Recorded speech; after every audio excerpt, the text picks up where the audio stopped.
Selamat pagi. Coba wajahnya dibuat gembira dulu. Jangan suntrut wajahnya itu ya. Suntrut itu sedih ya. Kita puji Tuhan dulu. Tuhan berkatilah umat-Mu ini yang saat ini bersama-sama mengadakan rekoleksi untuk merenungkan waktu yang terbaik. Dan waktu yang terbaik itu adalah hidup. Kau berikan karunia kepada umat-Mu yang hadir pada siang hari ini, agar mereka dapat memberikan waktu yang terbaik untuk Engkau, untuk keluarganya, sehingga mereka semua sungguh menjadi suatu berkat, baik bagi diri mereka sendiri, baik bagi keluarga, dan juga bagi gereja. Dengan demikian dimuliakan nama-Mu dalam hidup mereka. Thank you Jesus, thank you Jesus, thank you Jesus, thank you Jesus, thank you Jesus, thank you Jesus, thank you Jesus, thank you Jesus. Amin. Kemuliaan untuk Tuhan, kita beri tepuk tangan untuk kemuliaan Tuhan. Ini pindoman sebagian besar perempuan. Perempuan itu adalah orang pertama yang mendapat penampakan Tuhan. Dan itu waktu yang terbaik, waktu yang terbaik. Nah, kita merenungkan mengenai waktu yang terbaik. Tidak nyampe. Waktu Tuhan, waktu yang terbaik. Ya, waktu Tuhan, waktu yang terbaik. Dalam kehidupan kita, ada 3 hal yang dirayakan. Ya, 3 hal yang dirayakan. Yang pertama, kelahiran. Kita lahir, kita tidak tahu, tetapi diberitahu. Kita tidak tahu tapi diberitahu. Saya waktu itu mau lahir di warung makan. Jaraknya sekitar 1 kilo dari rumah. Yang punya warung makan itu mengatakan biar lahir di sini saja. Tapi ibu saya tidak mau. Lalu ibu saya membawa saya berjalan sekitar 1 kilo pulang ke rumah. Untung tidak lahir di jalan. Kalau lahir di jalan nama saya Margono. Ya. Margo itu jalan, ono itu ada. Ya. Untung tidak lahir di jalan. Saya tidak tahu kapan saya lahir, bagaimana saya lahir, tetapi saya diberitahu. Ya. Yang kedua, perkawinan. Perkawinan Anda, bukan saya. Anda tahu dan Anda memutuskan. Anda tahu dan memutuskan. Saya menikah tanggal sekian, bulan sekian, tahun sekian. Anda tahu dan memutuskan. Ya, tidak perlu diberitahu. Tapi yang ketiga, kematian. Kita tidak tahu dan tidak mau diberitahu. Jadi kalau misalnya ada suami atau istri, misalnya suami memberitahu pada istrinya, "Mah, aku kok kerasa kamu 2 hari lagi mati toh, Mah." Memberitahu, mungkin istrinya berontak. "Loh Pak, kamu kok ngomong gitu toh? Tapi aku juga merasa kok Pak, kamu nanti 2 hari lagi mati." Ya wis padha bareng-bareng. Ya. Itu 3 hal yang kita rayakan dalam hidup. Maka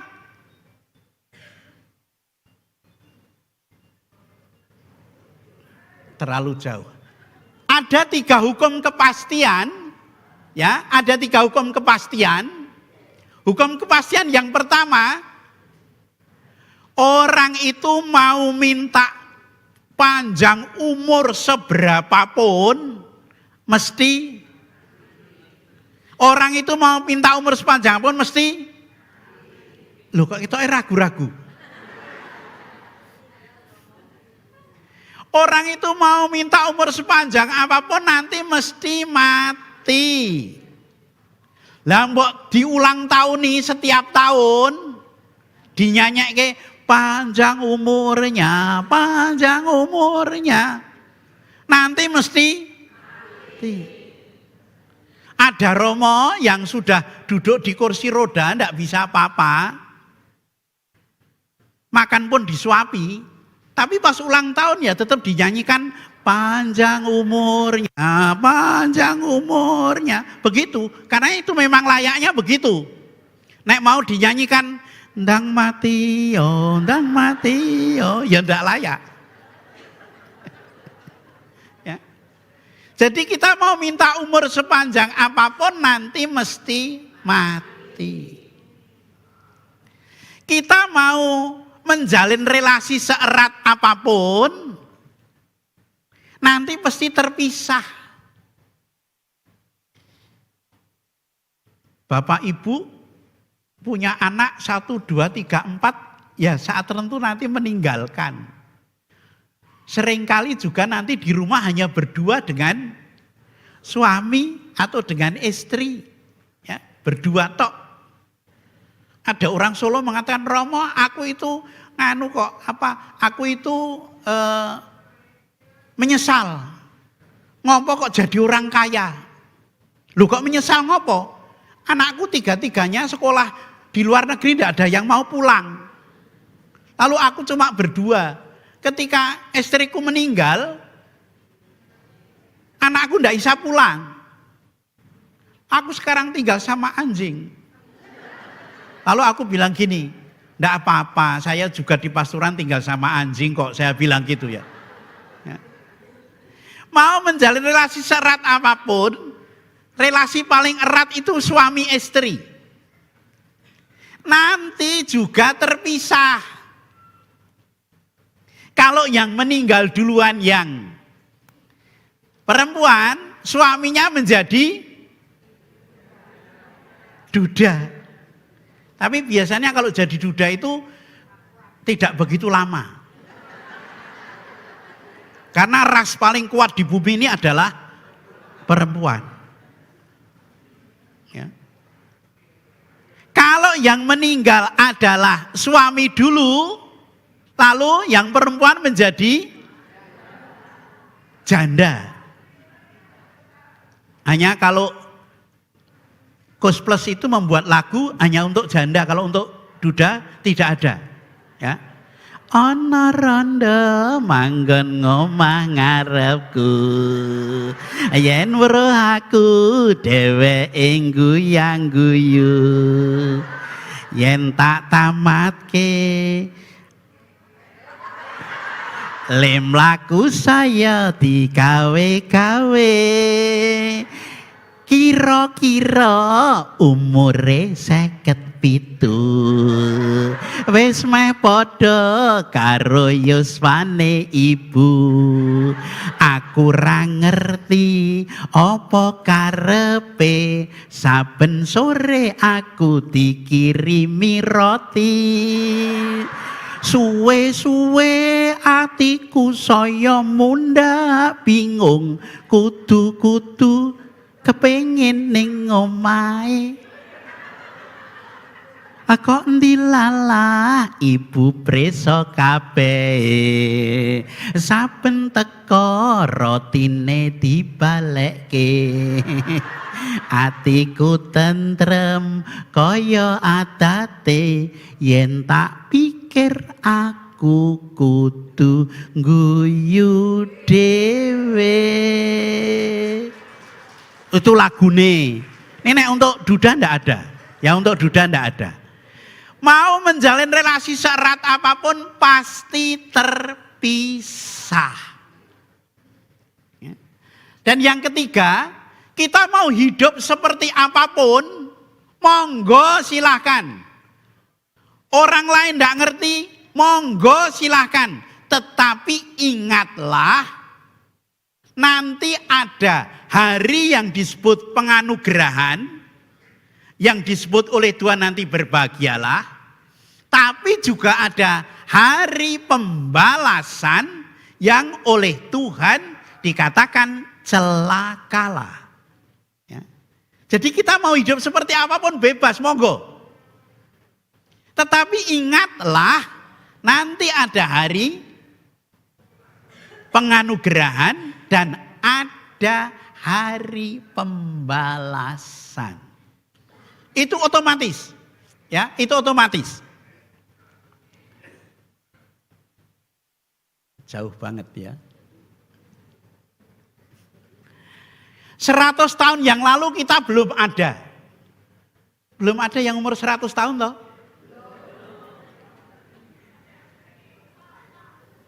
Kalau masih muda, ini cewek lu ya, cewek. Itu jalannya masih satu garis. Iya toh? Kalau masih muda itu jalannya satu garis.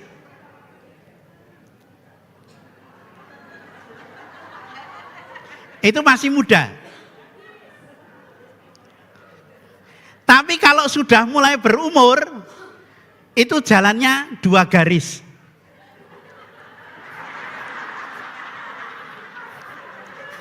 Loh iya. Nek sudah mulai berumur kok satu garis jatuh. Sekarang bisa praktek masing-masing satu garis atau dua garis.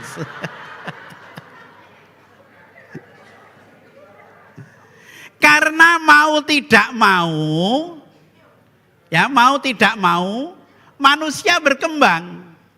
100 tahun lalu kita belum ada, tetapi 100 tahun lagi kita juga sudah tidak ada. Ya. Dan manusia berkembang. Berkembangnya itu nanti kalau tidak hati-hati, kalau tua, kita kena penyakit B kompleks. B kompleks itu, B sini bingung. Sehingga kalau zaman dulu, kalau pas salam damai itu toh, di gereja dulu kan masih boleh salam damai, salaman sambil jalan-jalan toh. Ya, ibu-ibu misalnya sudah tua, jalan-jalan, salam damai, damai, damai. Terus sudah itu, tadi tempatku mana toh?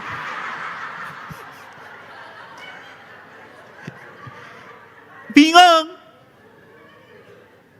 Ya, nanti kalau sudah bingung terus budek. Kalau di dalam keluarga, suami istri salah satu budek mesti sering berkelahi. Iya, ya toh. Sering berkelahi karena apa? Misalnya istrinya mengatakan, yang budek misalnya suaminya, Pak, makan sudah disediakan. Apa? Makannya sudah disediakan. Apa? Nek ngomong mbok yang keras. Makannya sudah disediakan, mbok ya jangan bentak-bentak.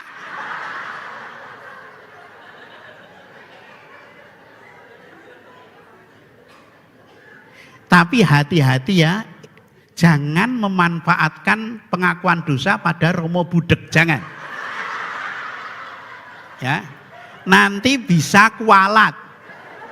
Karena pernah terjadi di Jakarta. Suami istri yang begitu harmonis kelihatannya, rukun. Ya, pas ngaku dosa suaminya pergi berdua, suaminya dulu. Suaminya ngaku dosa demikian pada seorang Romo. Romo, dosa saya selingkuh Romo. Romo nih sing rada budek. Apa? Selingkuh Romo. Yang keras. Selingkuh Romo. Romo nih teriaknya lebih keras. Oh selingkuh. Suarane keluar ruang pengakuan. Dan di luar itu istrinya kaget.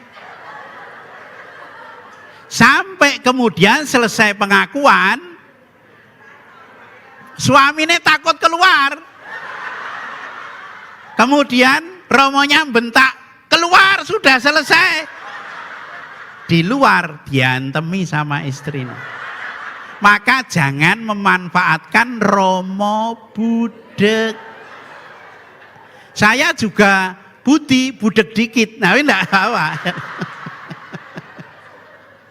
Nanti kalau sudah budek terus blawur.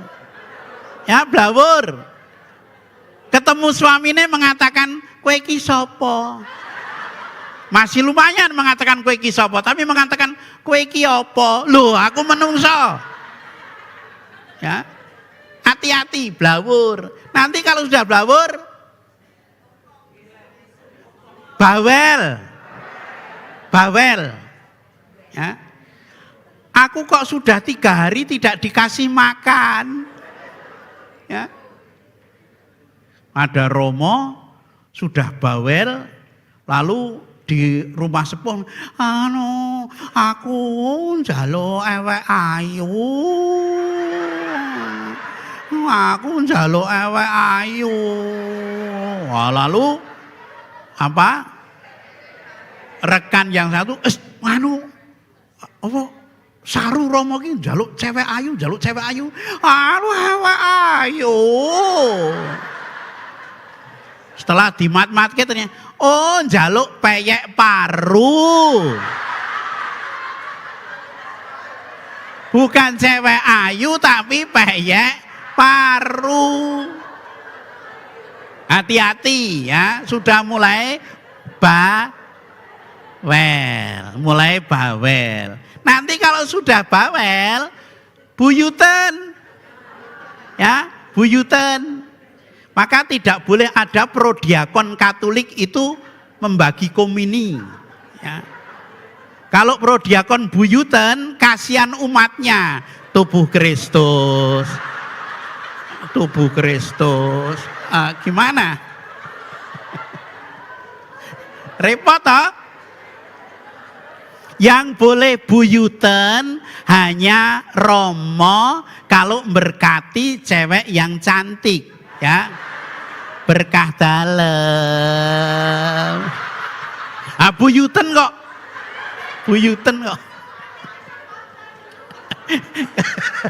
Kesempatan. Kalau yang tidak cantik ya berkah dalem. Nah, yang cantik berkah dalem. Nanti nek sudah buyutan terus kok. Bagi para ibu-ibu, hati-hati kalau sudah bungkuk. Kalau membuat pakaian, yang depan dikurangi tapi yang belakang ditambah.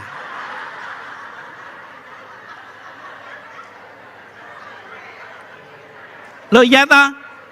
Soalnya kalau yang depan tidak dikurangi kasrah lemah, tapi yang belakang naik.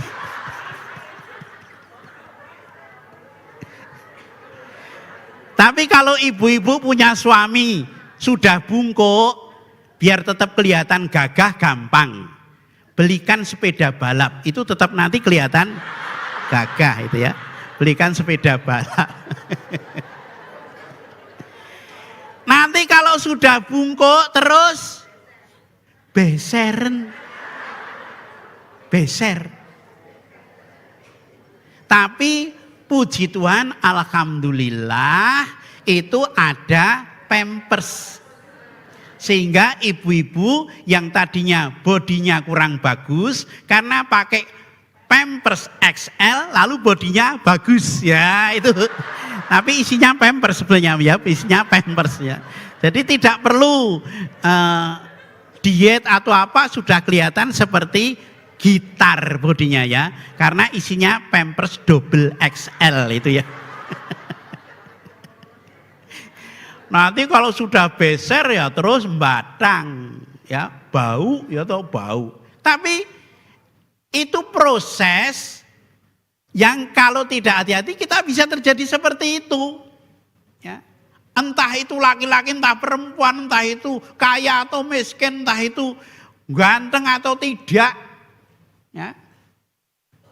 Kasihan kalau misalnya yang ganteng-ganteng kemudian menjadi jelek. Wah, dulu dia itu ganteng kok, sekarang jelek. Wah, dulu itu dia cantik, sekarang jelek. Maka kok pilih suami atau istri itu yang jelek saja, awet. Biyen kaya elek, saiki yo elek. Ah itu ya toh. Pilih yang jelek saja. Ya.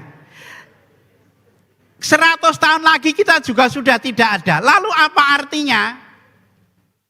Surat Yakobus mengatakan, sedang kamu tidak tahu apa yang akan terjadi besok, apakah arti hidupmu? Hidupmu seperti uap, sebentar saja kelihatan, lalu lenyap.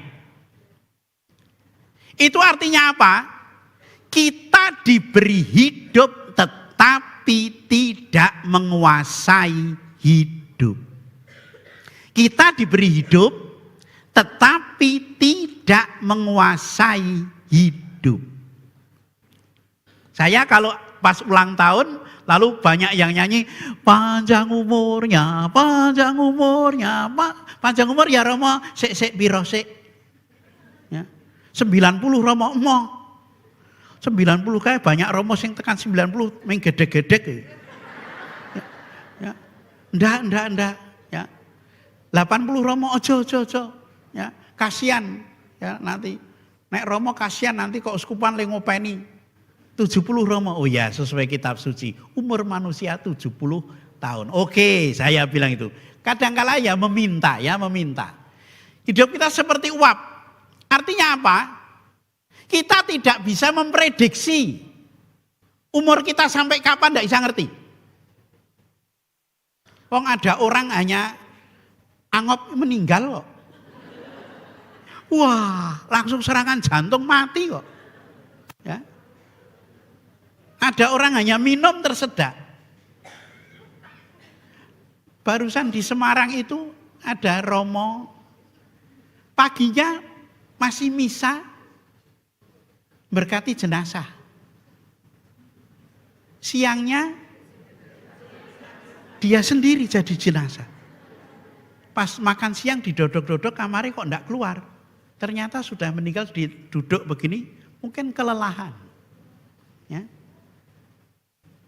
Orang mengatakan, alah tadi pagi belum meninggal kok sekarang sudah. Ayo itu wajar. Nek tadi pagi meninggal kok sekarang bangkit, itu malah medeni. Ya, malah medeni itu ya. Ya. Jadi kita tidak menguasai hidup, diberi hidup tetapi tidak menguasai hidup.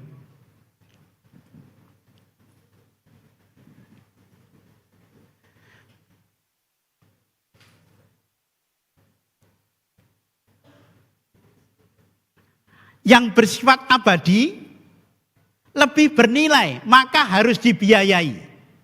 Lebih banyak daripada yang jasmani.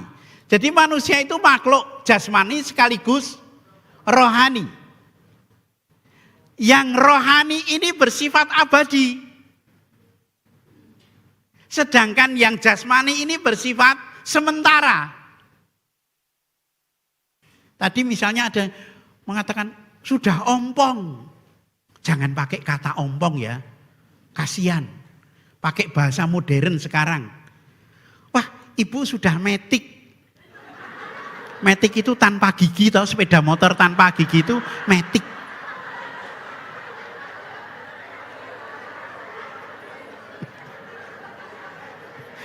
Jadi nanti kalau melihat orang ompong, aduh ibu sudah metik gitu ya. Jangan mengatakan ompong, kasihan gitu.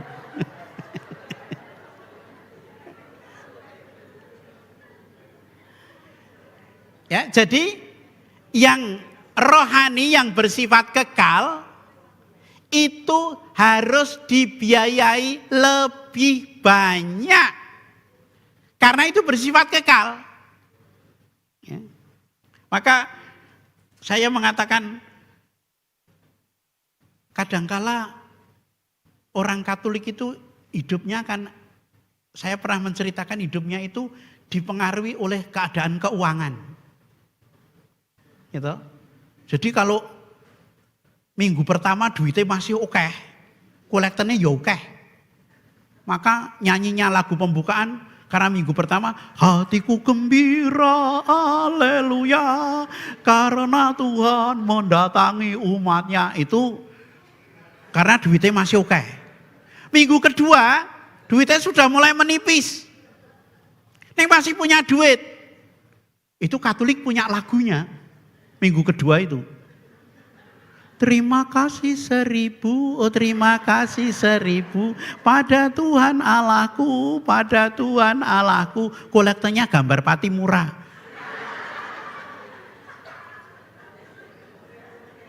Nanti minggu ketiga, duitnya sudah hampir habis. Tapi gereja Katolik hebatnya punya lagunya. Gereja pakai bahtera mengarungi zaman, Tuhanlah bintang pedoman arah dan tujuan. Karena uangnya sudah hampir habis, ini bagian ini penting. Hidupnya penuh tantangan, penuh perjuangan. Minggu ketiga. Minggu keempat, duitnya habis. Harus ngutang. Nek orang mau ngutang semua dijadikan saudara. Gereja Katolik punya lagunya, dalam Yesus kita bersaudara. Mau utang kok. Ya. Nengko nek ditagih jadi musuh. Ya. Itu minggu keempat, dilalai sampai minggu ke-5. Mau utang sudah malu. Hebatnya gereja Katolik tetap punya lagunya. Karena sampai minggu ke-5 lalu gereja Katolik menciptakan lagu, Tuhan berikanlah istirahat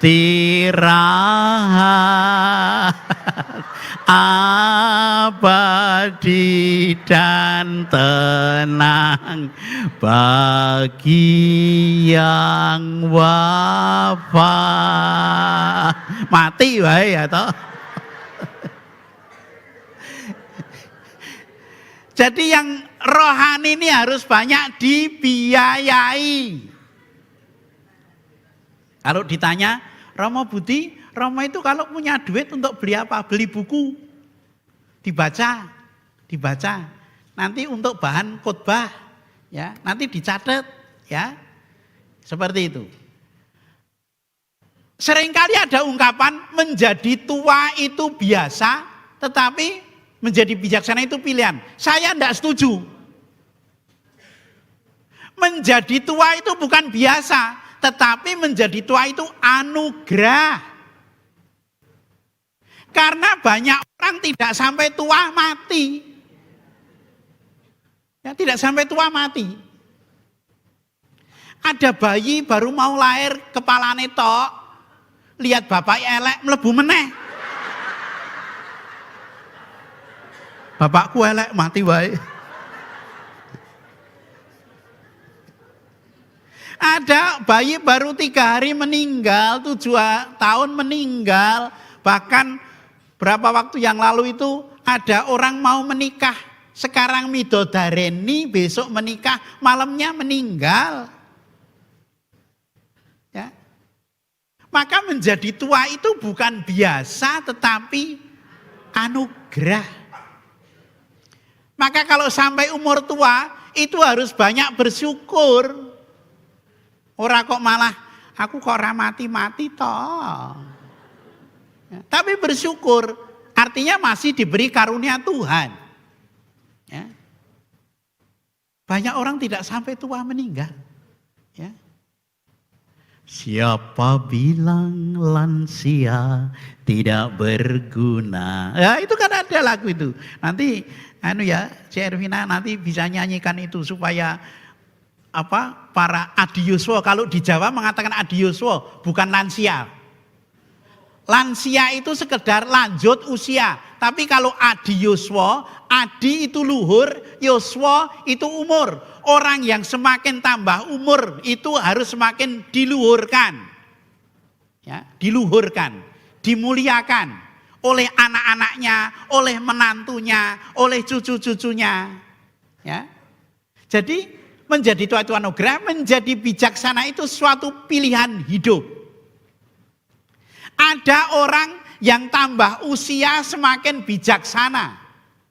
Tetapi ada orang yang semakin tambah usia jelei tenan.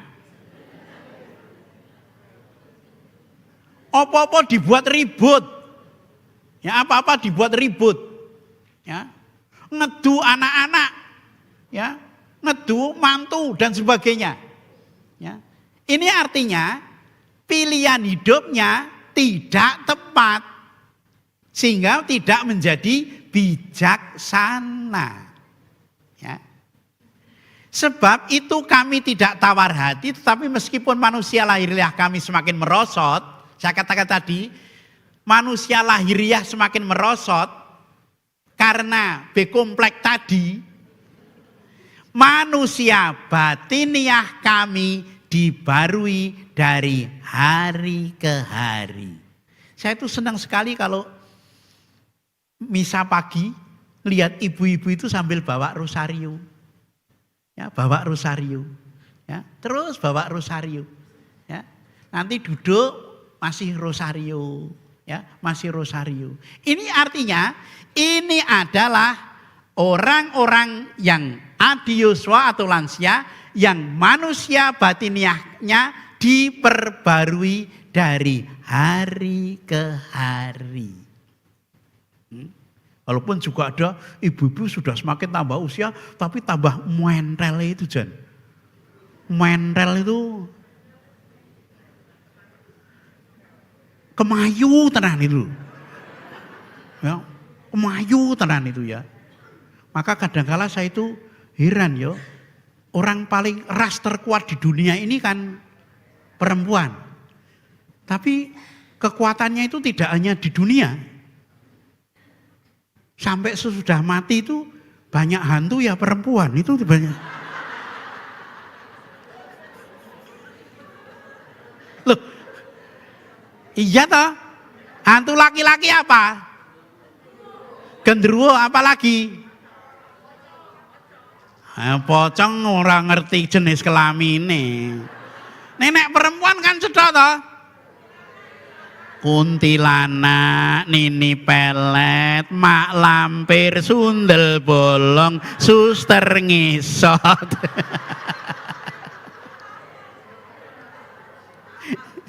Apal, ya, apal. Tapi ya di sini tidak ada kok yang besok semua menjadi malaikat ya, malaikat-malaikat.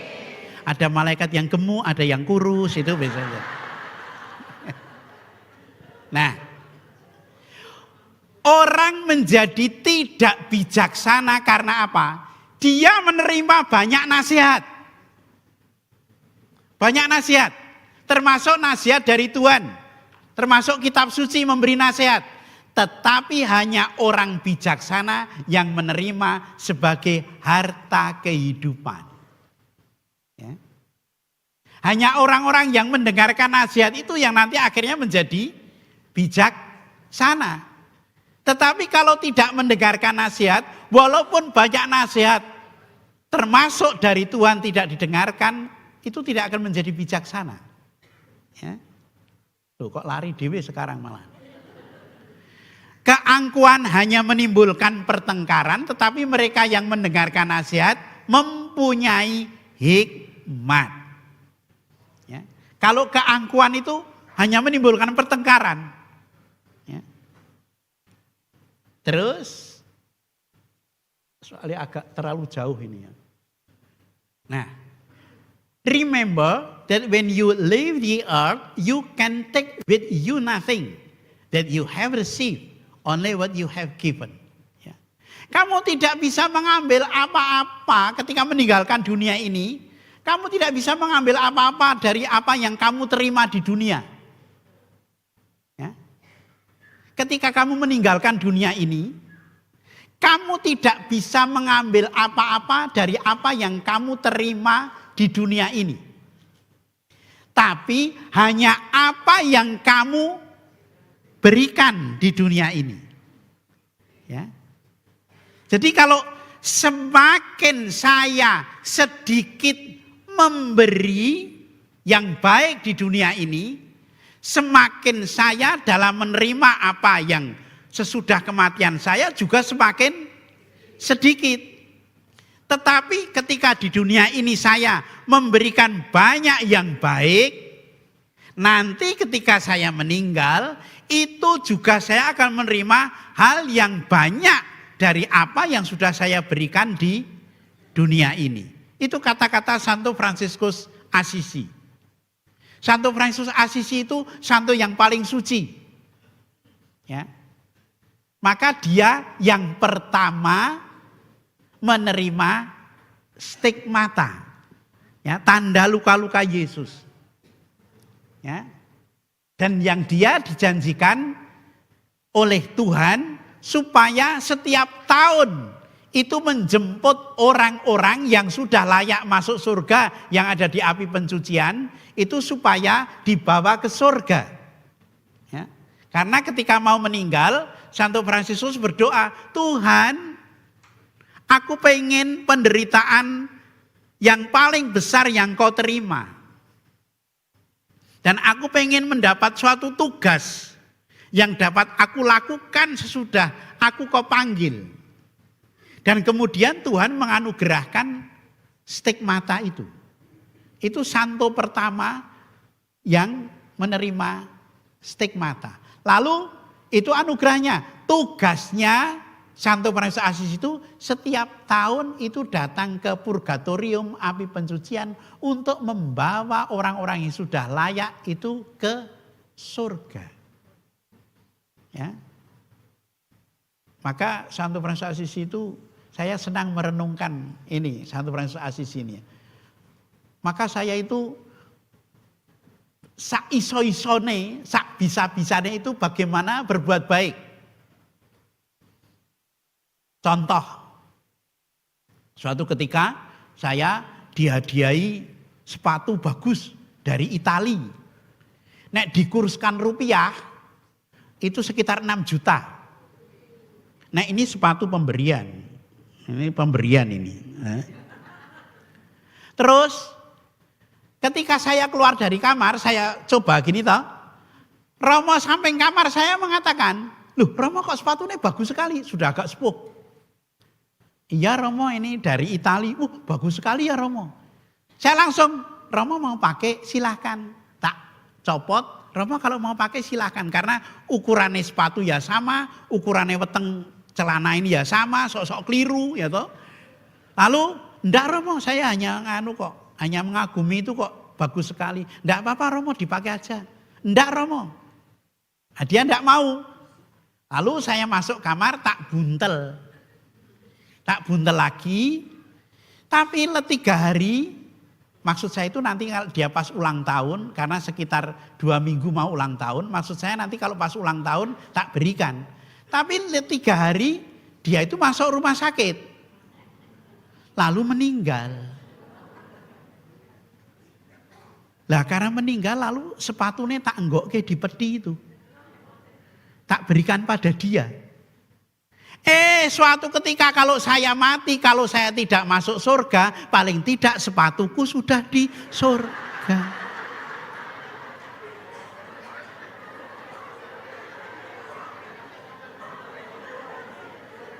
Loh iya toh? Atau dalam ajaran gereja Katolik, semakin banyak orang yang merasakan kebaikan kita, ya, semakin merasakan kebaikan kita, dia yang sudah dipanggil Tuhan itu besok akan jadi pembela kita ketika kita berjalan menuju entah neraka atau surga. Menjadi pembela kita. Jadi nek sesuk saya mati, jalan, dilalai jalannya mau ke neraka. Lewat di depan Romo itu, Tuhan, itu Romo Budi Tuhan, itu Romo Budi. Oh ya, dia Romo yang ndak bagus kok. Ya, itu Romo ndak bagus. Oh ndak Tuhan, bagus Tuhan, dia itu Romo bang bagus. Sepatuku ini dari dia Tuhan. Ya. Ini sepatuku ini dari dia ini ya. Tolong Tuhan masukkan surga. Mungkin Tuhan mengatakan, sorry ya pintu surga sudah tertutup. Enggak apa-apa Tuhan, lewat ke jendela dia, lewat ke jendela enggak apa-apa. Kira-kira Anda itu banyak pembelane atau tidak? Nek tidak banyak pembelane, malah banyak mungsuhe, jalannya ke neraka lancar. Iya, karena ketika jalan Tuhan tanya itu siapa? Oh biar Tuhan, biar. Nah, itu nanti mau ke neraka, biar Tuhan, biar Tuhan, biar masuk neraka. Nenek banyak sing bela, misalnya saya mau masuk neraka, terus sing bela, Tuhan itu Romo Budi baik. Ah enggak, sing sini lagi mengatakan lagi, oh itu baik Tuhan.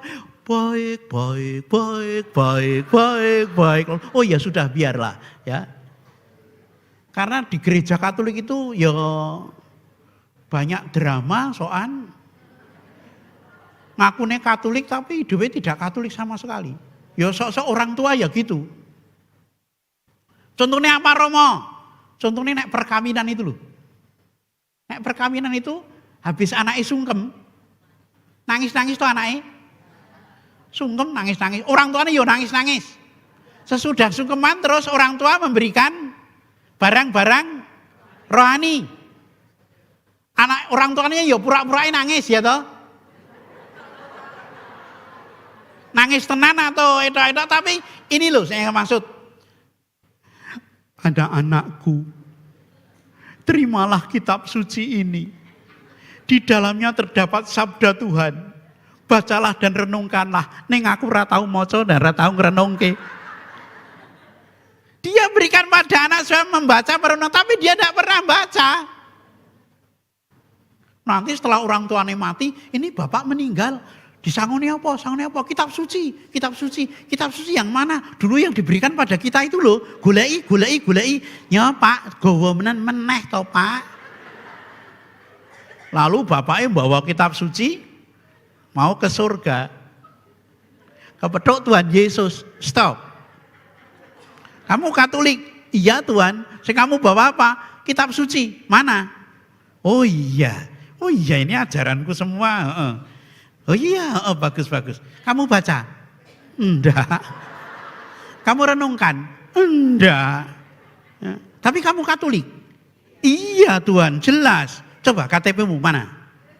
Oh iya, Katolik betul kamu. Kalau begitu masuk surga. Terima kasih Tuhan, saya masuk surga. Bukan kau.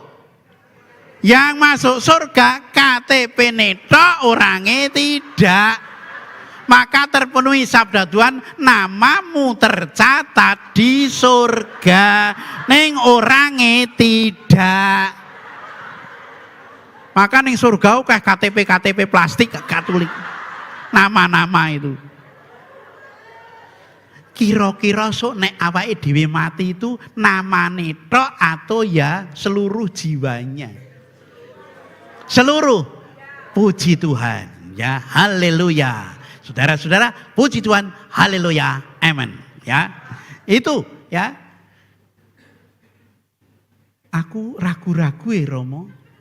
Lah aku saya bentrok sama suamiku, sama menantuku, atau sama besanku. Kira-kira besok nek mati dibela ndak atau malah disyukurke ben. Ya. Nah, itu tolong ya.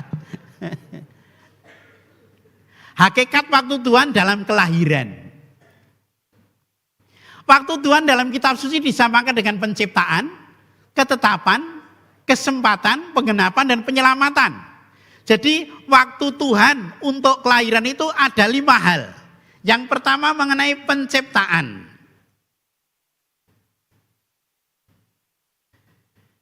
Dari Kejadian 1, 26, 31 sampai 2, 18, 24 itu bicara mengenai kemaskulinan dan kefeminiman.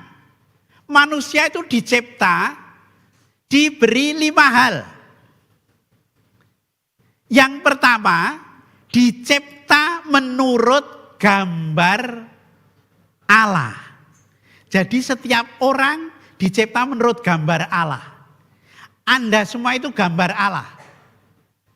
Coba lihat sampingnya, kira-kira gambar Allah ada enggak?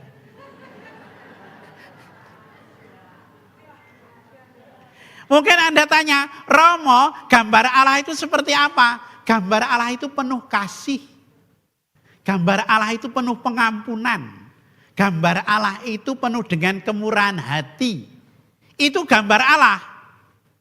Maka kalau ada orang Katolik kok pelit, metitel, ya, ada orang Katolik kok pendendam, ada orang Katolik kok tidak memaafkan, itu gambar Allahnya luntur.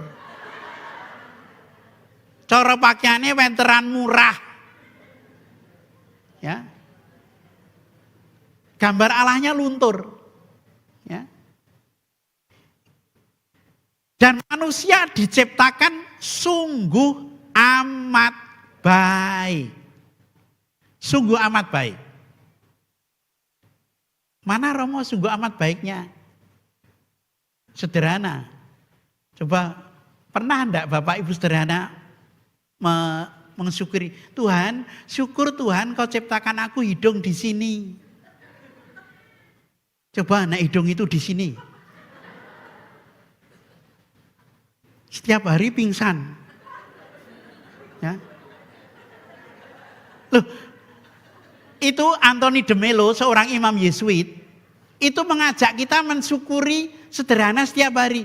Terima kasih otakku, terima kasih telingaku, terima kasih mataku, terima kasih nafasku.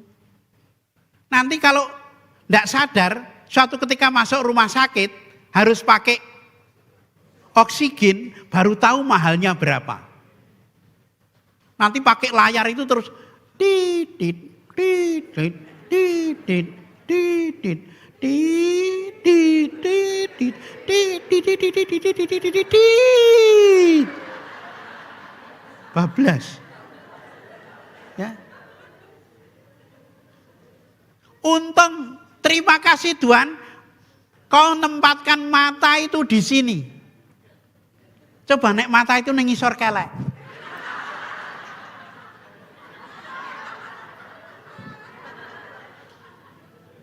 Loh, kadang kita tidak menyadari hal yang sederhana itu. Ya. Atau mata di sini, anggar ndelok. Oh ya center. Ya. Maka Tuhan mengajak kita sungguh amat baik itu mensyukuri apa yang ada dalam diri ini seterusnya. Terima kasih jantungku, terima kasih paru-paruku.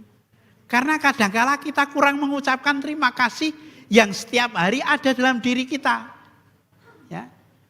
Seorang dokter di Jepang itu membedakan air minum itu. Air minum itu kalau diucapi terima kasih membentuk kristal-kristal begitu indah yang membawa kesehatan. Ya. Terima kasih air. Syukur-syukur didoakan Bapa kami dan Salam Maria. Ya. Iya, kalau mau minum itu jangan langsung glok. Kalau terus, gitu. Airnya itu juga muntah itu ya toh. Ya. Diucapi terima kasih ya. Penolong. Nah, ini lebih khusus untuk perempuan. Perempuan itu dicipta untuk menjadi penolong. Bukan penuntut. Saya senang kalau melihat laki-laki perempuan naik sepeda motor ke gereja, laki-lakinya kurus, perempuannya gemuk sekali, ya, sampai motornya bunyi encit. Saya kadang-kala heran, iki sepeda motornya apa toh ini? Model apa? Cap apa toh kok saddle gede banget itu? Oh ternyata bukan saddle tapi ternyata pantatnya istrinya itu melebihi saddle itu loh, melebihi saddle. Senang sekali lihat itu harmonis gitu loh, ya, harmonis, ya. Apalagi kalau suaminya yang punya apa itu bis Rosalia Indah itu ya, Pak Roso itu, kalau sharing itu mesti nangis. Romo, saya itu tidak ada artinya kalau tidak ada istri saya ini Romo. Saya tidak bisa apa-apa Romo. Ya. Mengungkapkan, dan itu berarti betul bahwa Bu Roso ini sungguh penolong bagi suami ini. Ya. Karena memang perempuan tercipta dari tulang rusuk dikatakan, ya. Dan perempuan itu jadi kegembiraan. Maka ketika Adam itu belum ada Hawa, itu dikatakan hanya mondar-mandir, kepethuk kethek, kepethuk iso guyu, jaran, kepethuk lagi, lalu bahasa kitab suci tertidur. Tidur itu artinya sedih. Lalu ketika tidur itu diambil tulang rusuknya oleh Tuhan. Yes.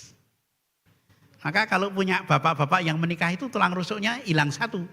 Kalau punya saya utuh, ini masih ini sampai sini. Ya.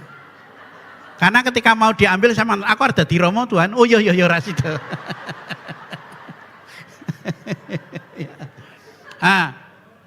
Diambil jadilah perempuan. Dan ketika Adam melihat Hawa, Adam itu kan mesti gembira. Ini dia tulang dari tulangku, daging dari dagingku, maka disebut perempuan. Laki-laki meninggalkan ayah ibunya untuk bersatu dengan istrinya ini. Maka perempuan itu kegembiraan. Dan nyata, saya mengalami sendiri. Ketika ibu saya itu meninggal, rumah itu ya ada bapak, tapi suasananya lain. Ya, auranya itu lain. Maka perempuan itu memancarkan sungguh kegembiraan. Ya. Maka kalau ada perempuan kok tidak membuat gembira, menyimpang dari maksud Tuhan menciptakan. Ya. Lalu perempuan itu juga penggenapan, maka menjadi satu daging. Penggenapan, ya, menjadi penggenapan. Menjadi penggenapan. Penggenapan itu karena diambil dari tulang rusuk lalu ditutup dagingnya. Dari tulang rusuk, saya sering mengatakan perempuan itu tercipta dari tulang rusuk. Tulang rusuk itu dekat dengan hati. Singkatan dari perempuan itu akan menjadi bahagia kalau dia selalu dipeluk dan dicintai. Nah ini bahasa saya loh ya. Perempuan itu mbok ngamuk kaya ngopo. Ngamuk sama suami nih. Papa. Langsung dipeluk, langsung diam kok dia. Harus tempeli cek 100 juta. Mesti dia.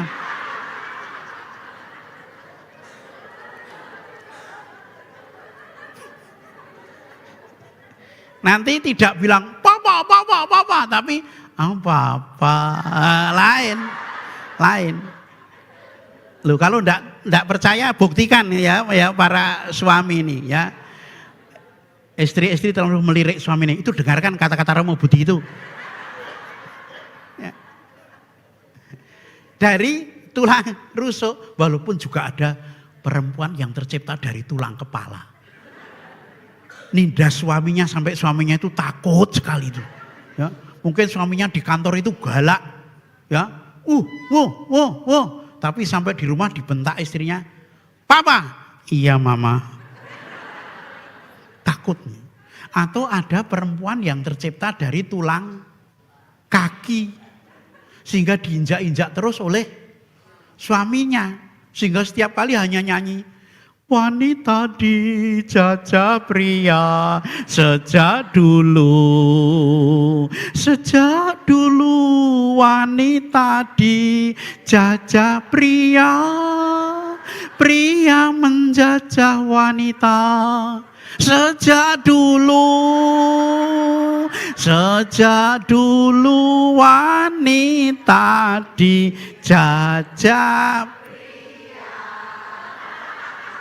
Kelihatannya ini dijajah pria semua ini. Maka rajin ikut bindoman ini dijajah. Ya. Penggenapan.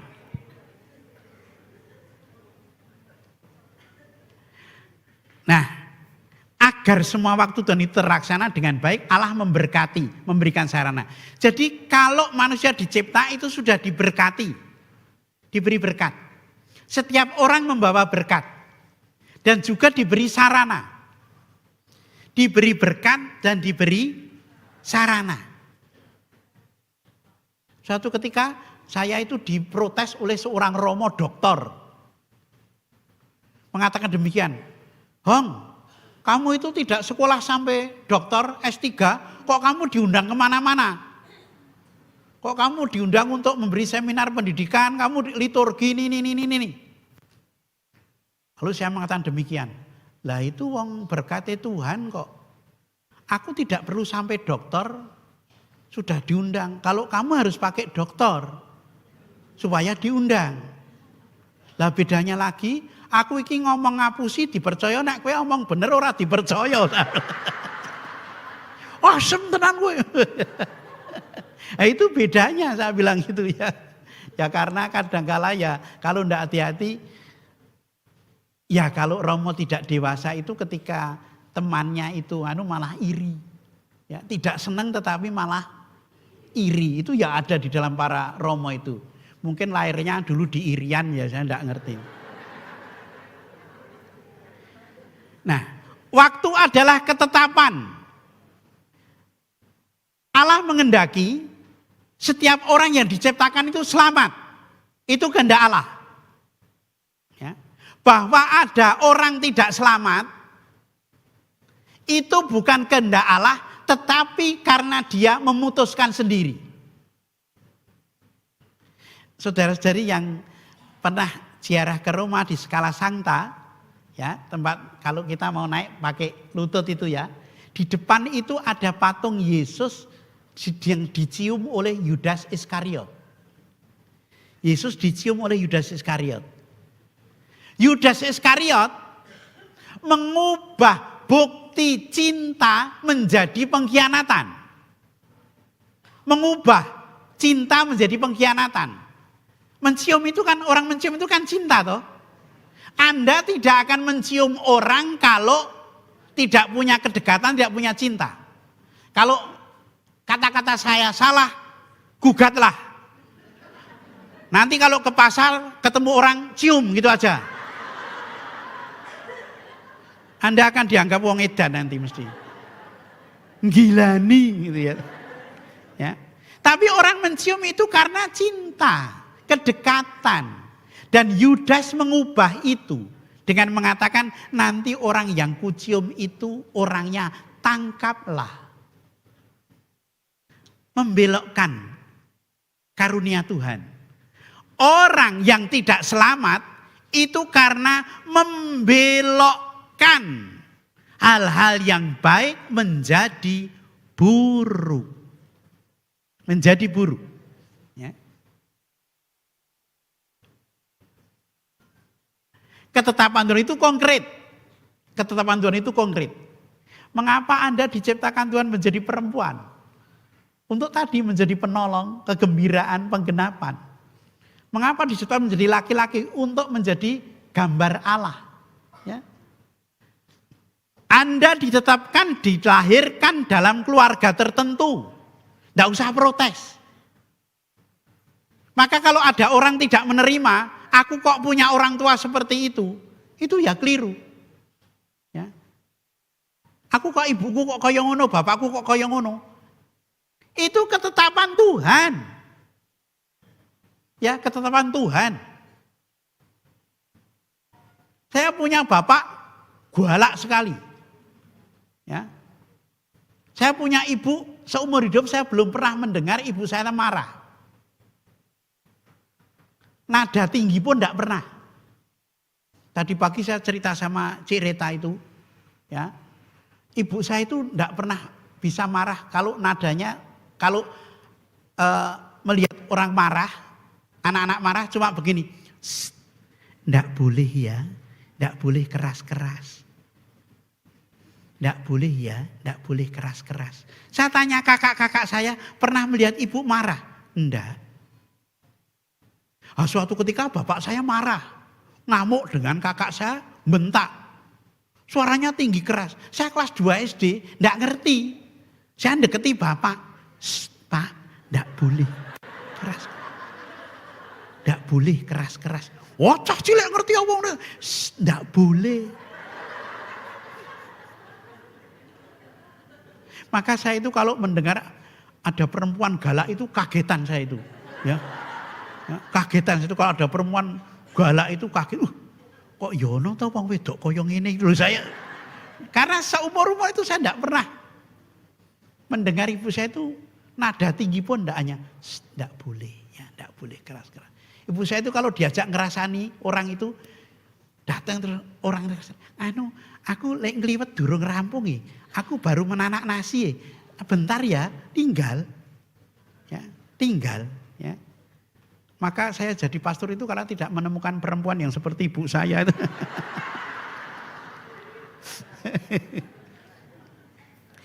Lalu belum kok wis. Nah, berkat dan sarana tertentu. Setiap orang diberi di samping diberkati, lalu juga diberi berkat dan sarana tertentu. Diberi sarana tertentu. Suatu hari ada tetangga saya itu pembantu rumah tangga, tapi serabutan gitu loh. Artinya ke sini dia mencucikan pakaian, di sini mencucikan pakaian, di sini nanti bersih-bersih. Punya 2 anak. Anaknya mulai sekolah. Honor dari sering membantu itu tidak cukup. Lalu suatu ketika saya melihat kalau antar desa itu di dusun di desa itu ada sungai itu penuh dengan pohon tales, keladi dan juga kangkung. Saya mengatakan pada dia itu banyak keladi, daun keladi, banyak kangkung. Nek misalnya kamu pedii, kamu jual kan jadi rezeki. Lalu daunnya keladi kamu buat buntil mungkin juga laris loh. Tapi harus door to door. Mau buntil kan sederhana. Ya, hanya kelapa, teri, mungkin tambah apa, wis sudah jadi buntil nanti ya di ya. Nah, terus dia mulai praktek. Mulai jual door to door. Apa? Anaknya dua-duanya jadi sarjana. Lalu ibu itu mengatakan, ini lho Romo, anak buntil. Ini lho Romo, anak buntil, anak buntil. Karena dia menjadi sarjana berkat buntil itu. Dia menemukan berkat, menemukan sarana yang disediakan oleh Tuhan. Maka kalau ada orang tidak menjadi baik karena dia tidak menemukan berkat dan sarana yang diberikan Tuhan. Ya. Bukan karena Tuhan tidak memberi, tapi dia tidak menemukan berkat dan sarana yang diberikan Tuhan. Kemarin Romo Eko itu mengatakan ada orang yang oplas. Lalu tapi sini bagus, tapi sini keriput. Saya sering mengatakan orang yang paling menderita di dunia ini salah satunya adalah Michael Jackson. Dia setiap tahunnya 8 miliar loh. Untuk ini. Ya. Mau supaya hidungnya mancung. Padahal orang hidung pesek itu jarang masuk angin loh. Iya.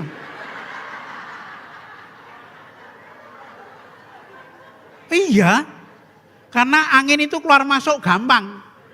Dan juga perupilannya sedikit. Ya.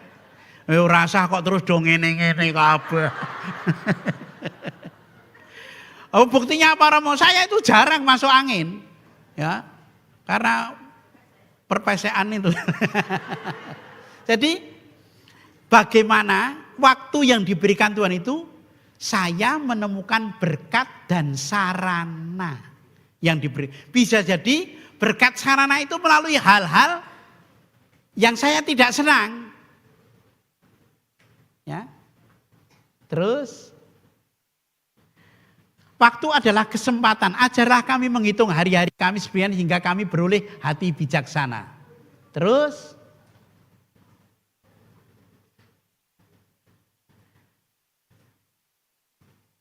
waktu adalah kesempatan untuk menemukan berkat dan sarana agar sampai pada keselamatan. Maka perkembangan hidup harus sampai pada 5 hal hakikat dasar tadi. Jadi perkembangan hidup itu harus menjadikan saya semakin menjadi gambar Allah. Harus semakin menjadikan saya itu penolong. Harus menjadikan saya semakin menjadi kegembiraan. Harus menjadikan saya itu penggenapan. Dan yang terakhir harus menjadikan saya sungguh amat baik. Kalau kelima hal itu tidak ada, itu berarti perjalanan hidup saya mengisi waktu ini tidak tepat. Maka ada orang diberi harta tidak mampu. Di Solo ada suami istri datang ke gereja pakai kereta dorong ke gereja. Romo tolong ini diberkati ya Romo agar mulai rezeki. Oh ya. Nanti 3 hari lagi saja ke sini. Karena aku kalau doakan seperti itu agak berat. Maka aku kadang harus puasa dulu. Ya, harus puasa dulu. Nah, terus tak berkati sukses.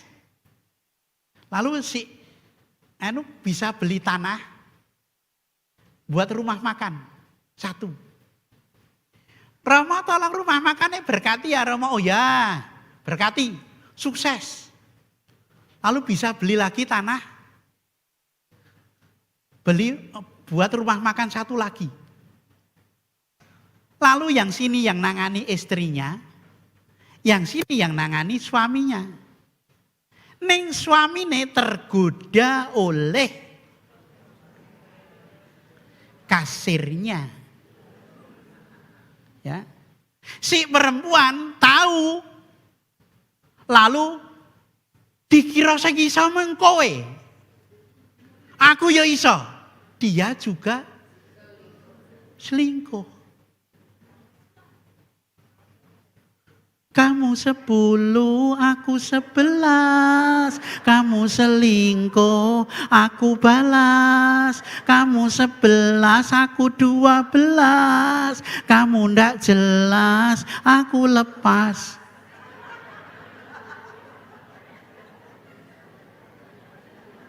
Podo-podo selingkuh diploroti entek. Ndang entek rukun meneh. Karena dijual sudah, ya. Nek orang selingkuh itu kan meloroti ngancam. Nek ini kamu tidak beri ini, nanti tak nganuk kilo, tak omong-omong kilo. Takut. Akhirnya dijual, datang ke gereja meneh nggawa gledegan.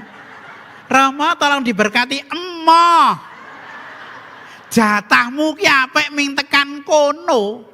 Jatahmu itu apik ming sampai situ. Nek kamu diberi lebih ternyata tidak bisa mengolah. Maka jangan cepat-cepat mengatakan, aku kok mengsemene terus toh, kok Gusti ndak tresnani aku. Mungkin jatahmu mancen ming semono.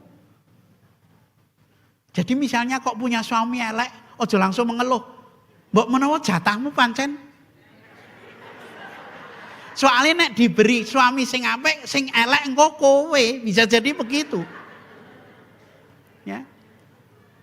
Saya kemarin kan dengan Romo Eko itu saya mengatakan, untung aku itu elek. Nek aku ganteng kaya Romo Eko, itu bapak-bapak di gereja mesti pada cemburu. Karena ibu-ibu kepasturan terus. Nawani Romo mau apa? Sari rapat galian singset atau beras kencur. Nanti terus neng gereja ngresik-ngresiki, neng mong delok Romo ning ganteng. Ini ana sing ngunekke Romo Budi itu ganteng hanya 3 kemungkinan, hoax, fitnah, dan katarak. Itu. Ya. Maka saya mengatakan untung aku iki elek. Ya. Ya. Ndak mudah loh mensyukuri keelekan itu. Loh, ibu-ibu kan pasti kan merasakan, ya. Nek laki-laki lebih mudah. Nek laki-laki itu di depan cermin tinggal begini tok. Selesai. Ya. Enggak perlu pakai ini ya enggak apa-apa gitu. Nek perempuan kan begini dulu.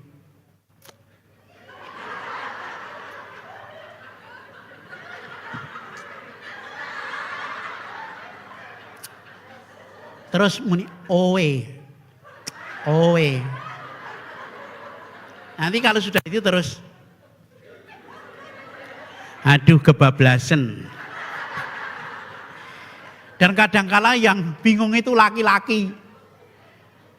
Terhadap, Pak, ini bajunya sudah pas belum ya warnanya? Pas mah, pas bagus. Nih kok ketoke ra pas ya Pak, ganti ya Pak. Loh, jarene takon dijawab pas ganti. Saiki gimana Pak? Pas enggak Pak? Wapi itu mah, ketok ayu kamu. Nih kok ketoke kok terlalu pendek ya Pak, ganti ya Pak. Aduh. Judek aku ngrungokke. Ya. Lho, apa ora? Apa ora? Anda jujur masuk surga semua. Tetapi itu memang kekhasan perempuan. Karena perempuan itu membawa kegembiraan. Nek lihat istrinya kok koyo tetek wek. Tetek wek itu ya pokoknya jelai banget. Ya suaminya ya. Apalagi kalau bangun tidur, waduh. Istri saya itu kalau bangun tidur suaranya wah, payah itu ya. Waktu adalah kesempatan menemukan berkat.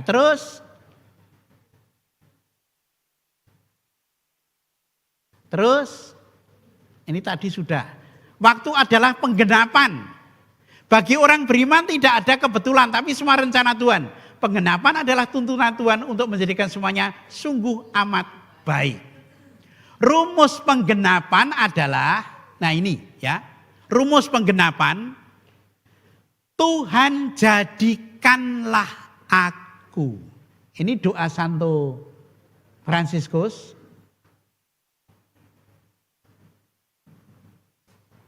Nah,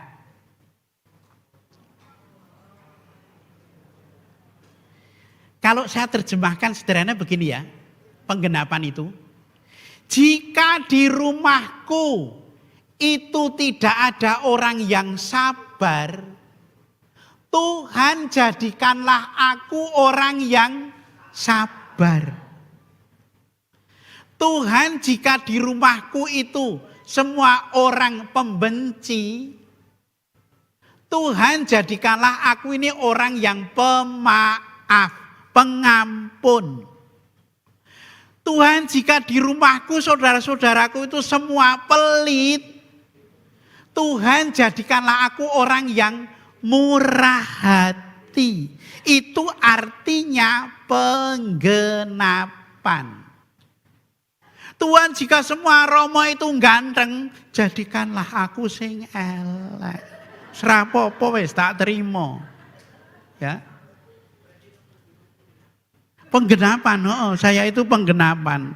Ojo banter-banter toh, ya toh. Itu penggenapan, ya. Apakah aku menjadi penggenapan atau tidak dalam arti yang baik di rumahku? Karena kalau tidak hati-hati kita menyalahkan. Dan menyalahkan itu dosa yang pertama. Ya. Menyalahkan artinya, loh kamu kok jadi pemarah toh? Lah bapakku ya pemarah kok. Nyalahke. Kamu kok pelit sekali? Ah, mamaku ya pelit kok. Itu bukan penggenapan, ya. Yang namanya penggenapan itu menjadikan saya, kalau tidak ada yang baik, saya memilih untuk menjadi baik. Terus, waktu adalah keselamatan. Orang beriman semua tujuannya selamat. Ya, selamat. Tapi Tuhan memberikan perintah, keselamatan itu ketika kita berbagi. Ukurannya itu. Contohnya mana Romo? Contohnya ini. Matius 25 ayat 31 sampai 46. Ketika aku lapar kau beri aku makan. Ketika aku haus kau beri aku minum. Ketika aku orang asing kau beri aku tumpangan. Ketika aku tidak punya pakaian kau beri aku pakaian. Ya.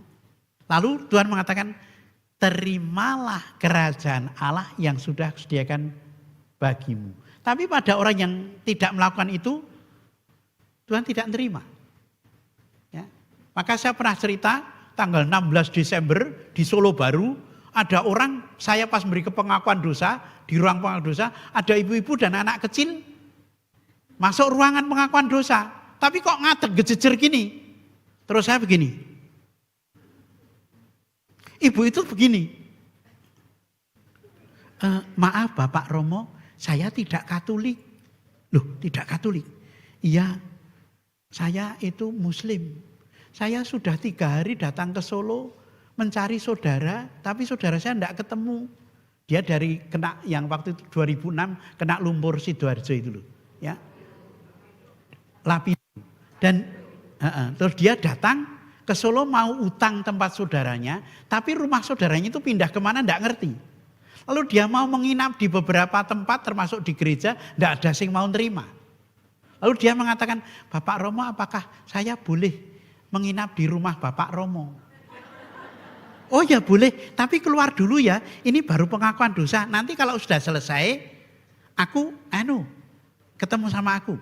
Selesai terus dia tak ajak ke Tirjatipuran, waktu itu Solo Baru belum ada kamar.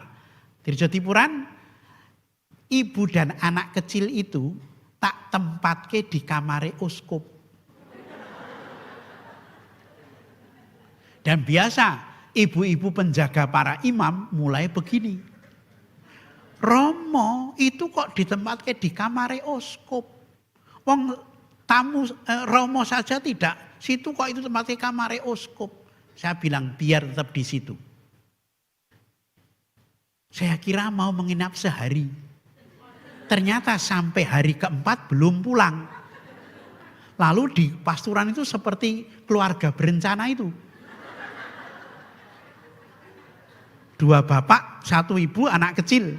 Ya.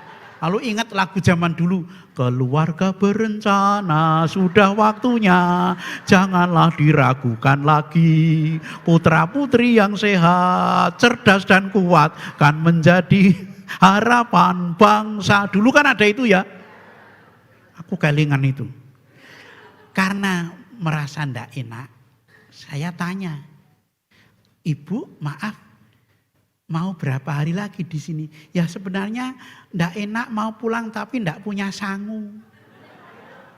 Oh, lalu tak sangoni untuk pulang ke Sidoarjo. Mengapa saya ngotot ibu itu tak tempatke di kamar uskup? Itu bulan Desember tanggal 16. Jangan-jangan itu Bunda Maria dan Yesus yang lewat.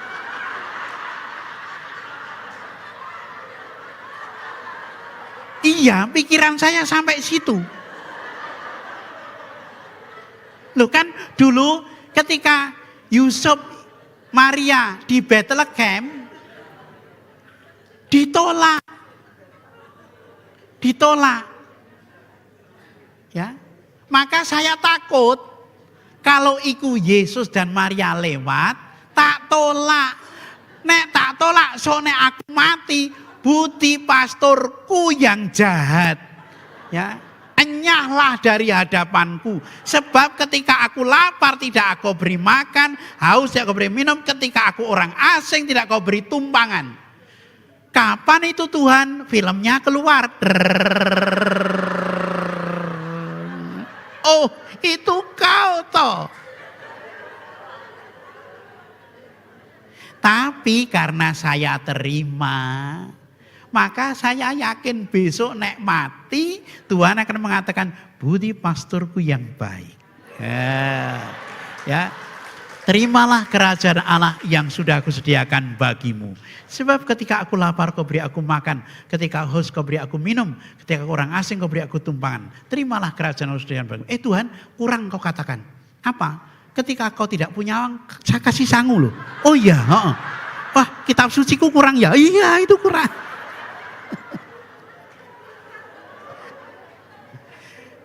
Dan saya tidak pernah atau saya sulit menolak kalau ada orang minta, itu sulit. Pernah saya barusan beli sandal, bagus, baru. Siang ada orang penuh luka datang, terus tak mandikan, ya tak mandikan orang itu karena luka semua, ya tak mandikan terus tak suruh duduk, tak kasih makan. Sudah itu, tak kasih makan saya mau ke kamar, Pak, aku ndak minta duit loh. Aku minta sandalmu itu saja. Loh, sandal. Aduh. Esok beli kok belum 2 jam sudah diminta. Tapi saya ndak bisa menolak. Oh ini, oh ya. Pakailah. Ya. Tapi saya tetap mau masuk ke kamar, tetap mau ngambil ke duit untuk sangu dia. Katanya rumahnya Palur. Ya. Nah, saya masuk ke kamar, tapi ketika saya di ruang tamu itu sudah tidak ada orang. Saya tanya sekretaris, orangnya di mana? Loh kan tadi sama Romo. Terus tadi mana yang jaga pos satpam? Saya tanya, tadi ada orang? Tidak ada, itu Romo. Aduh Tuhan, kowe kok kebangetan sandalnya dijaluk. Itu tanggal 21 April pas hari Kartini. Ya. Tapi tanggal 22 April kalau di Purba itu tak buat misa Kartini Kartononan. Jadi pakai pas persembahan Bu Rudi Wali Kota Surakarta berikan persembahan, hadiahnya sandal lebih bagus itu. Ya. Itu pengalaman iman dan itu yang kedua kalinya pengalaman seperti minta sandal. Jadi mungkin memang di sana kurang sandal atau itu ya. Dan saya sulit menolak. Maka kalau ada ibu-ibu, Romo mbok jaketnya tak minta nyopeng. Bajunya tak minta nyopeng. Katoke tak minta nyopeng. Ben aku butuh sisan. Betul mau diminta.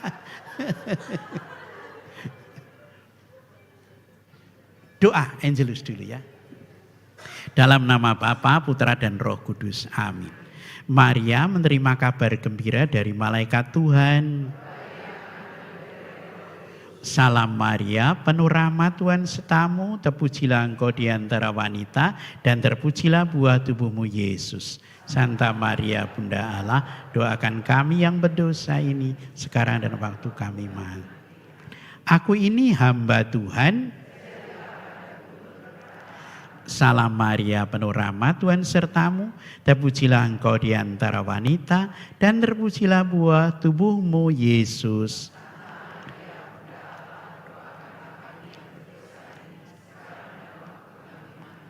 Sabda telah menjadi manusia. Salam Maria, penuh rahmat Tuhan sertamu.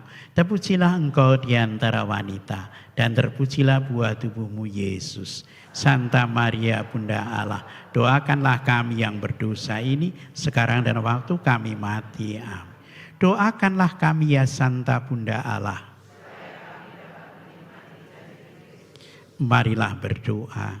Ya Allah, karena kabar malaikat, kami mengetahui bahwa Yesus Kristus Putramu telah menjadi manusia. Curahkanlah rahmat-Mu ke dalam hati kami, supaya karena sengsara dan salibnya, kami dibawa pada kebangkitan yang mulia. Sebab Dialah Tuhan pengantara kami. Amin. Dalam nama Bapa, Putra, dan Roh Kudus. Amin. Ternyata jamnya cepat ya. Nah, ini jamnya sampai jam berapa saya? Hah? Ojo guyon lho, sampai jam berapa?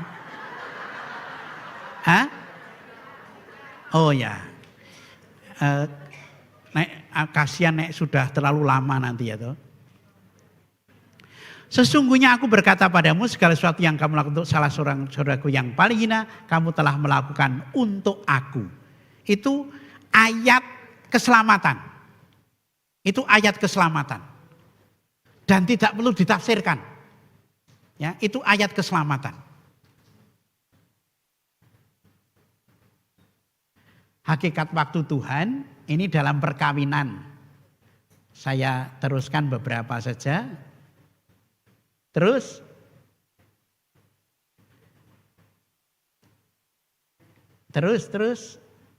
Nah, Bapak Ibu yang hidup dalam pernikahan, saya pernah memberikan contoh, kalau Romo itu kalau ditabiskan, Bapak Uskup hanya mengatakan, apakah Anda berjanji untuk taat pada saya dan pengganti saya? Ya, saya berjanji. Tuhan memberkati Romo. Mohon doa Bapak Uskup, gitu aja. Toh? Tapi nek suami istri itu kan salaman toh. Salaman gini nih. Saya, Antonius Butiwiantono, menerima engkau, Antonia Bidi Wihindini, menjadi istri saya. Saya berjanji dalam untung malang sehat sakit suka duka setia seumur hidup. Saya berjanji dalam untung malang sehat sakit suka dan duka seumur hidup. Demikian janji saya demi Allah dan Injil suci. Wah, laki-laki ini tegar. Ya. Wah, ya apa?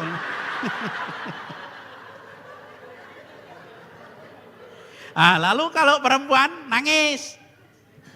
Saya Antonia Bidiwinini menerima engkau Antonius Budiwiantono. Ketika nangis gitu, terus laki-laki itu menghibur dengan tangannya gini nih.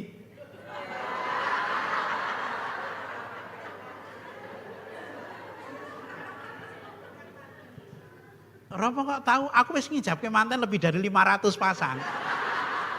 Ada yang gini, terus ada yang... Tapi itu kekasan suami istri. Nek Bapak Uskup ndak waktu tabiskan untuk tangannya gini-gini. Saya yo gini, ayo. Kan begitu, ayo. Akan begitu. Ingat Bapak Ibu. Untung malang sehat sakit suka duka setia seumur hidup. Kalau orang sudah married, menikah, berani menikah, pakailah rumus matematika. Ya. Lanjut. Nah, rumus matematika itu ditambahkan, dikalikan, dibagikan, dikurangkan. Kalau orang sudah mau menikah, tambahkanlah keberuntungan bagi pasangan. Kalikanlah keberuntungan untuk pasangan. Bagikanlah keberuntungan bagi pasangan. Sehingga pasangan mengatakan, aku beruntung punya suami kamu, aku beruntung punya istri kamu. Kurangkanlah kemalangan pasangan. Kalau menikah, tambahkanlah yang menyehatkan pasangannya. Kalikanlah yang menyehatkan pasangannya. Bagikanlah yang menyehatkan pasangannya. Kurangkanlah yang menyakiti pasangannya. Karena persis seperti yang dikatakan Romeko kemarin, kadangkala orang yang paling dekat, yang paling disayang itu yang paling disakiti. Ya. Bukan hanya sekedar penghibur, diriku ini sayang. Bukan pula sekedar pelepas, rinduku ini sayang. Sakit hatiku kau buat begitu. Kau datang dan pergi sesuka hatimu. Oh, waduh. Nanti Cik Erwina yang lebih suaranya yang lebih. Oh, kejamnya di kau. Ya. Kalau orang sudah menikah, tambahkanlah hal yang menyukakan pasanganmu. Kalikanlah yang menyukakan pasanganmu. Bagikanlah yang menyukakan pasanganmu, kurangkanlah yang membuat kedukaan pasanganmu. Dan itu akan menjadi kesetiaan. Tak sekalipun aku ingin mengkhianati cintamu, setulus hatimu, semurni cintamu, sayang percayalah aku. Engkau kan ku sayang selama hidupku, sayang percayalah aku. Usah menangis oh sayang, usaplah air liurmu. Tak sekejap pun ku tinggalkan. Aku milikmu selamanya. Pada bintang dan rembulan ku berjanji setia selalu. Setulus hatimu, semurni cintamu, sayang percayalah aku.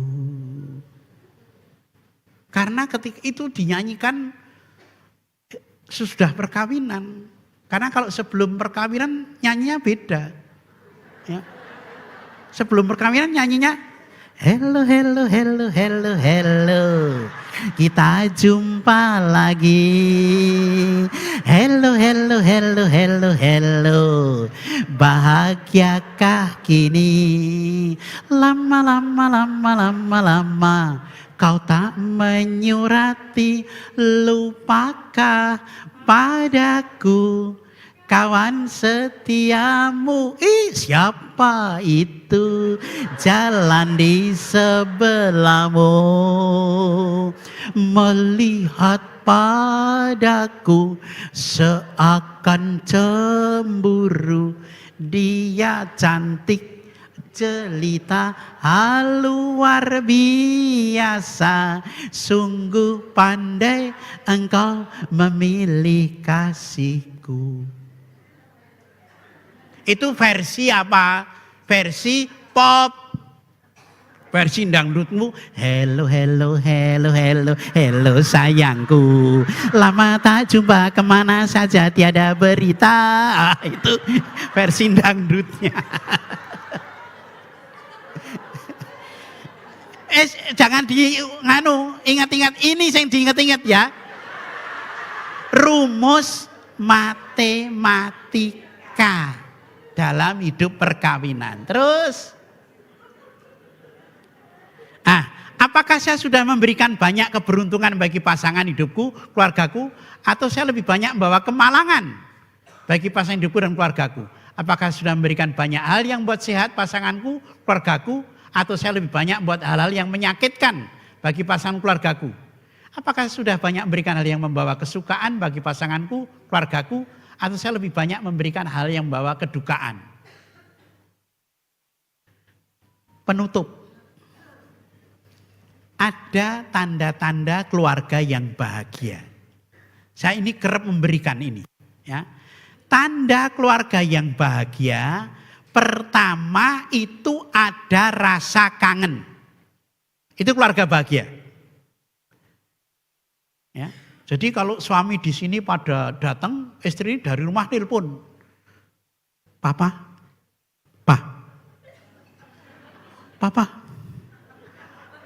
Gedang. Oh iya Mama Bia, ada apa? Kapan pulang? Ini masih rekoleksi Romo Budi itu. Sebentar lagi. Ngapa sih kok telepon? Kangen. Nah, itu mesti suaminya apik. Oh nanti suaminya pulang dari jauh, istrinya sudah telah lama kau kutunggu bersamamu ku selalu. Ku tak mau hanya mimpi, oh hari ini kau kembali ndang bali Yosri. Itu terus lari. Kangen. Tapi nek misalnya bapak-bapak di sini kemudian telepon ke rumah, "Mah, aku ndak jadi pulang sekarang, ini masih ada." "Oh enggak apa-apa Pak, enggak pulang juga enggak apa-apa kok." Anda dikangeni enggak? Dikangeni enggak? Itu yang pertama. Yang kedua, keluarga yang bahagia, ini kemarin saya berikan contoh dalam rekoleksi itu pasti punya bahasa simbol. Ya, punya bahasa simbol. Tak kasih contoh biar jelas. Bahasa simbol. Misalnya, kok malah moto aku. Ini suami istri misalnya, ya. Lalu saya sebagai pastor bertamu. Yang menemui pertama suami. Lalu sesudah itu istri ikut nemui. Istri untuk meminta supaya Romo dibuatkan teh, tidak usah ngomong pada suami, pada istri tidak usah ngomong. Tinggal gini aja, "Ma."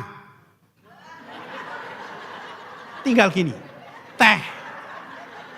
Iya, teh. 2 kali. Kopi. 3 kali. Kopi susu. 4 kali. Kopi susu jahe. Nggak perlu ngomong. Atau kakinya, "Mah, enggak." Karena sudah ngerti. Ini bahasa simbol keluarga bahagia. Tapi itu bukan bahasa simbol Romo dengan umat. Nek tadi bapak dengan ibu itu cukup ting teh, ting ting kopi, ting ting ting kopi susu, ting ting ting kopi susu jahe. Nek Romo dengan ibu itu kemudian ting, ting. Ibu tidak akan menyediakan teknik, akan mengatakan Romo matanya sakit, akan gitu.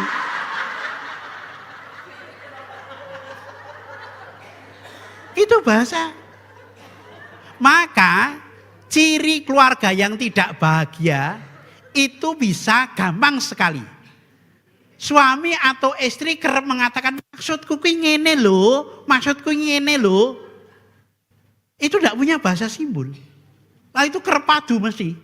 Maksudku ngene lho, maksudku ngene lho.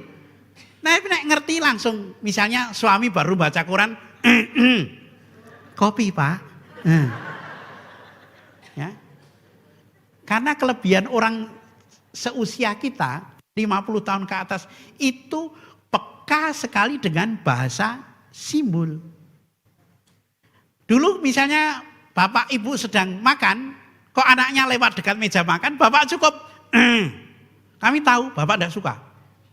Tapi anak sekarang, bapak, Pak kowe nek ngelak ngombe kono lho,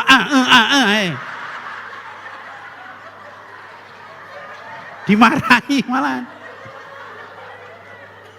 Tidak ngerti bahasa simbol. Ya. Adakah keluarga Anda memiliki bahasa simbol? Bapak-bapak misalnya istri kok akhir bulan kok itu duite entek.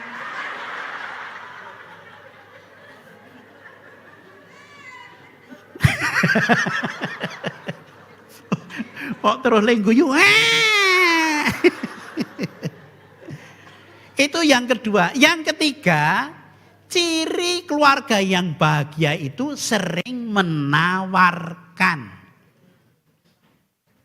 Sering menawarkan. Jadi saya sering mengatakan banyak orang menikah, sebelum menikah punya program, tapi setelah menikah tidak punya program. Ya. Sering saya tanya misalnya, sudah menikah berapa tahun? 36 tahun. Pernah saya tanya tuh, pernahkah suami menawarkan, "Mah, ayo ke toko Mas beli anting, gerang atau kalung?" Pernah enggak? Enggak toh, enggak pernah toh. Enggak pernah. Ya. Ini memang benar. Kan sudah bisa beli sendiri. Iya. Tetapi permasalahannya bukan masalah bisa beli sendiri atau tidak. Tapi kata-kata suami itu adalah waktu yang memberikan kenyamanan, kebahagiaan bagi istri. Walaupun mungkin istri menolak. Ora Pak, sudah enggak usah Pak. Tapi kata-kata suami, "Mah ayo neng toko Mas. Beli anting, gelang atau kalung." Itu sangat membahagiakan. Wah, terus istri mantuk-mantuk terusan dono. Rama Budi sing ndak punya bojo we ngerti kebutuhan istri kok. Sing do ndek bojo ndak ngerti, ya toh? Sederhana loh itu. Ya. Lalu misalnya, iya ke toko Mas pilih anting atau suweng? Anting ayo Pak. Anting sing panjang itu loh Pak. Loh ngapa kok gitu? Biar nanti kalau jalan bisa tek. Oh ya jangan pakai sepatu jinjit buri, jinjit ngarep kayak nilai melaku gini. Loh belum ada loh, ya toh. Nek Anda mau viral pakai sepatu jinjit ngarep terus. kok wong edan gitu ya. Loh kalau mau viral, ya toh. Minta sepatu jinjit ngarep sama anting, jadi kan kelihatan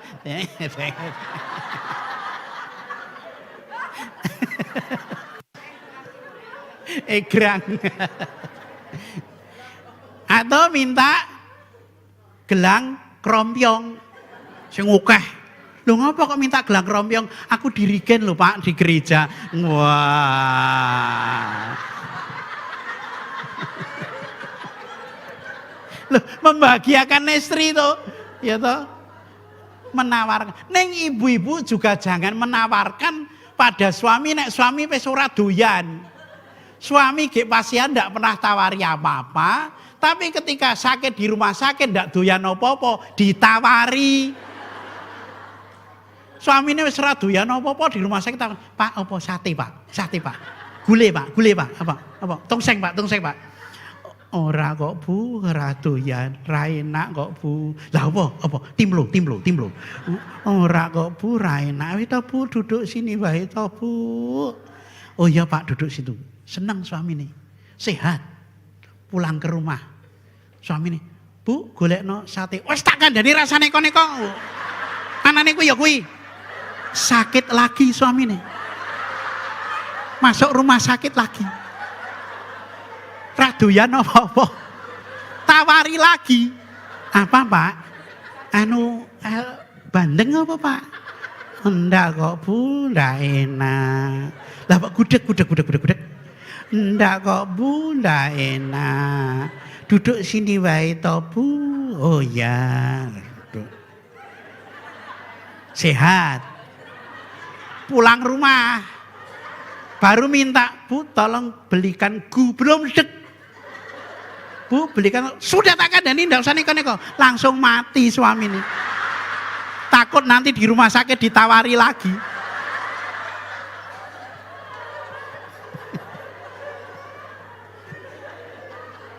Menawarkan, ya. Yang ketiga itu Anda itu baik atau tidak di keluarga, Anda jadi idola atau tidak. Kalau punya anak laki-laki ditanya, Le, kamu pengen punya istri seperti apa? Seperti mama. Loh kamu kok sudah sampai umur 36 tahun kok enggak nikah-nikah toh Le? Aku cari yang seperti mama enggak ada Ki. Itu berarti mamanya. Dok, kamu pengen punya suami seperti apa? Seperti papa. Seperti papa. Loh kok pengen punya suami seperti papa? Sampai umur sekian kok enggak nikah-nikah? Iya aku yang pengen cari seperti papa belum ada. Papa itu dimarahi mama ya diem aja. Aku pengen punya suami yang kalau saya marahi ya diem aja.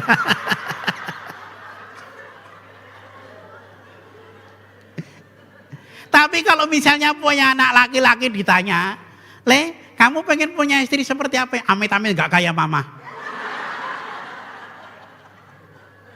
Mama itu siapa-siapa disalahkan kok. Mama itu ngaku dosa we, tidak ngaku ke dosane dewe kok. Dosane bojone, anake, tanggane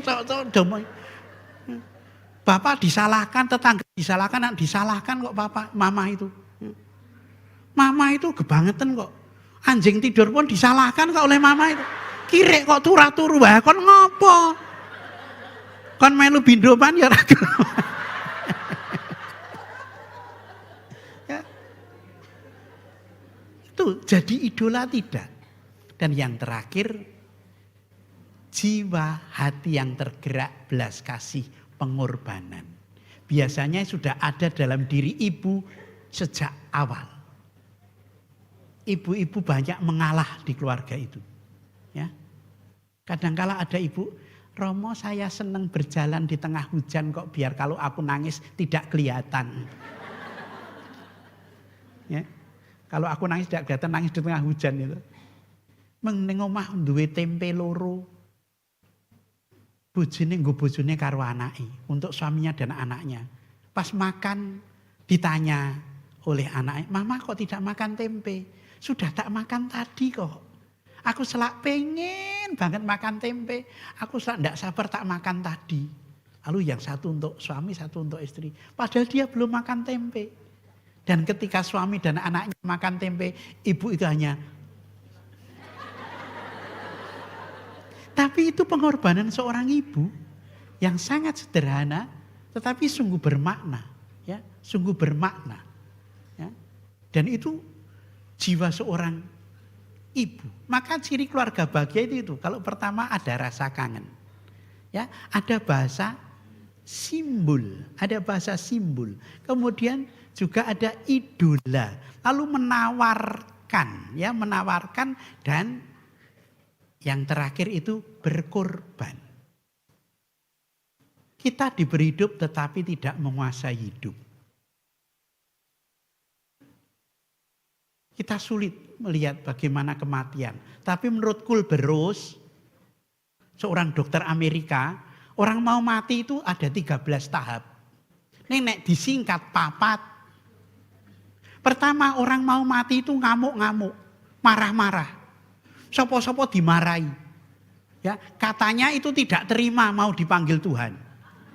Maka marah-marah. Tapi tidak berarti orang yang marah mau mati loh ya. Nanti nek di rumah suaminya marah-marah terus, "Kowe arep mati apa Pak?" Ndak. Ya. Orang mau mati itu diem. Meneng. Karena dia sudah nerimo. Maka nek di rumah sakit kadangkala jak salaman mau ndelok ketok ndak ngomong apa-apa.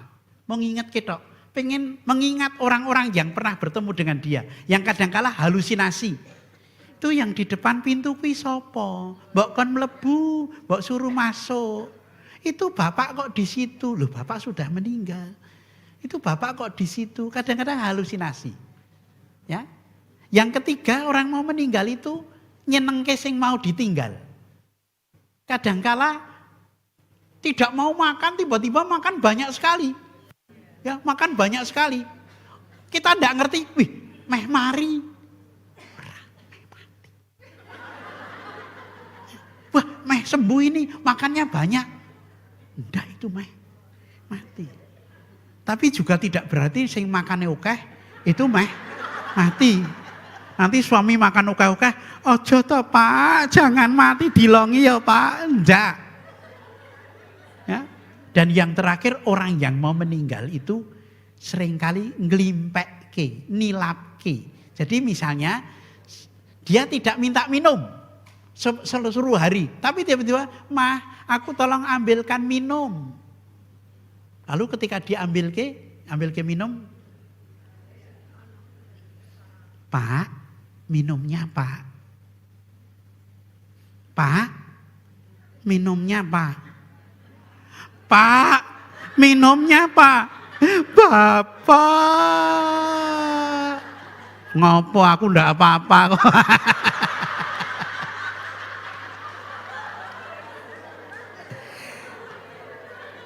Tiba-tiba sudah meninggal. Kalau menurut buku-buku itu, karena orang yang mau meninggal itu tidak mau melihat kesedihan orang yang dicintainya. Maka ngelimpekke. Ya. Tapi tidak setiap orang yang minta tolong itu ngelimpekke loh ya. Nanti di rumah suamine, "Mah, ambil aku minum." "Ojo ngelimpekke to Pak, ayo buat bareng." "Aku tak ning WC ya, Mah." "Ojo ngelimpekke to Pak, ayo tak terke." Bukan itu, ya. Maka dari seluruh waktu yang diberikan Tuhan, satu kesimpulan. Supaya kita bisa mengatakan, untung aku sudah.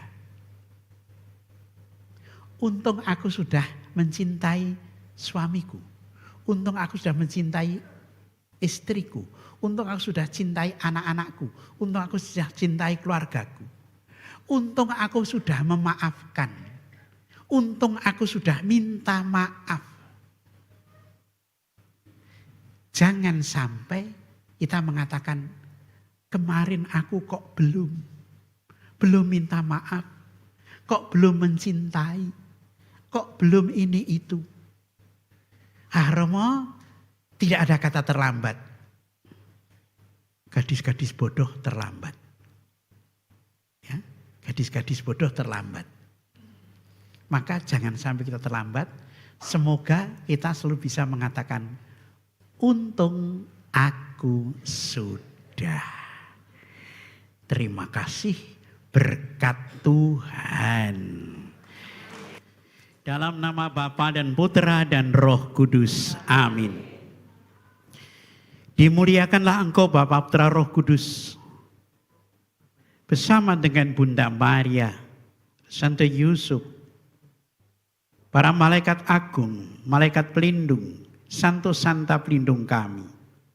Kami bersyukur atas berkat-Mu sehingga pada kesempatan siang hari ini Kau perbolehkan kami untuk berkumpul bersama, merenungkan waktu yang telah Kau berikan kepada kami untuk hidup di dunia ini, merawat titipan-titipan yang Kau berikan pada kami. Semoga seluruh perjalanan hidup kami dapat mengatakan, untung aku sudah melakukan kehendak-Mu, sudah melakukan kebaikan bagi sesamamu, sudah melakukan hal-hal yang berguna untuk keselamatan kami. Jangan biarkan kami untuk menyesali apa-apa yang belum kami lakukan, tetapi berikanlah kepada kami waktu kesempatan yang terbaik untuk dapat memberikan yang terbaik juga di dalam hidup kami. Berkatilah seluruh keluarga-keluarga yang hadir di tempat ini. Berkatilah seluruh keluarga mereka, anak, cucu, mantu, cicit, segala yang ada di dalam keluarga mereka. Semoga semuanya kau persiapkan untuk masa depan yang baik serta membahagiakan. Dan mereka yang ada di sini semoga semakin hari semakin merasakan kebahagiaan oleh karena cinta keluarga mereka, suami istri, anak, mantu, cucu, cicit semuanya. Sehingga semuanya semakin merasakan kesejahteraan kebahagiaan. Dan kini kami mau undur dari tempat ini. Semoga mereka berjumpa dengan keluarga mereka dengan hati yang penuh kegembiraan. Hati yang penuh semangat oleh karena cintamu pada mereka. Sehingga menjadi berkat keselamatan kebahagiaan dalam nama Bapa, Putra dan Roh Kudus. Amin.